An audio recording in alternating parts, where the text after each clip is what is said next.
Indonesia sebagai negara kepulauan dan sebagai negara yang dilewati garis khatulistiwa memiliki sumber energi terbarukan yang melimpah. Di antaranya adalah sumber energi dari air dan matahari. Pemerintah di dalam bauran energi terus meningkatkan porsi penggunaan EBT dalam bauran energi nasional.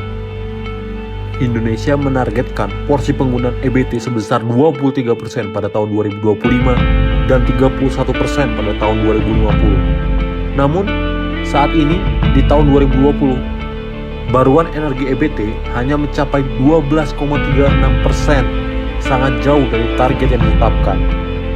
Di sisi lain, Indonesia memiliki permasalahan lingkungan karena rendahnya kesadaran masyarakat dalam penggunaan plastik. Indonesia adalah negara terbesar nomor 2 di dunia sebagai negara penghasil plastik sebesar 187,2 ton per hari. Sampah plastik tersebut tersebar mulai dari daratan hingga ke lautan. Tak terhitung dampak negatif yang ditimbulkan oleh plastik tersebut seperti mencemari ekosistem laut, polusi udara akibat emisi karbon pembakaran plastik oleh masyarakat, dan pencemaran tanah akibat proses terurainya yang membutuhkan waktu sangat lama. Untuk itu kami hadir memberikan solusi atas permasalahan tersebut dengan menciptakan inovasi alat yang dinamakan Epimiso.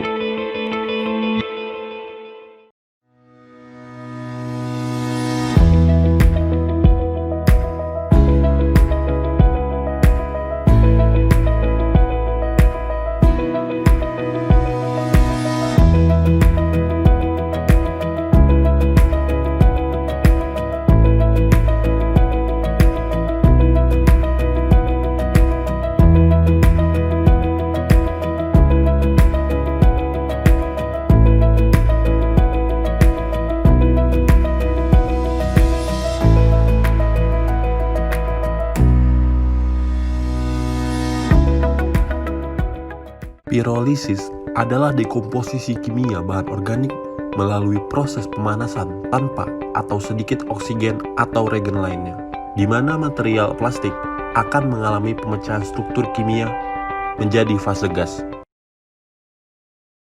Pembangkit listrik tenaga mikrohidro atau PLTMH adalah suatu pembangkit listrik tenaga air dengan daya maksimum sebesar 300 kW. Lokasi penerapan PLTMH terdapat di sungai atau aliran irigasi yang memiliki beda ketinggian sekitar 1,5 meter atau lebih, dengan debit air lebih dari 0,25 meter kubik per detik. Pembangkit listrik tenaga air adalah suatu bentuk perubahan tenaga dari tenaga air dengan ketinggian dan debit tertentu menjadi tenaga listrik dengan menggunakan turbin air dan generator. PLTMH umumnya dibangun dengan mengalihkan aliran air sungai ke satu sisi sungai dan menjatuhkan lagi ke sungai di bawahnya, di mana beda tinggi yang diperlukan sudah diperoleh. Untuk mengubah sinar matahari menjadi listrik, diperlukan komponen utama, yaitu solar cell.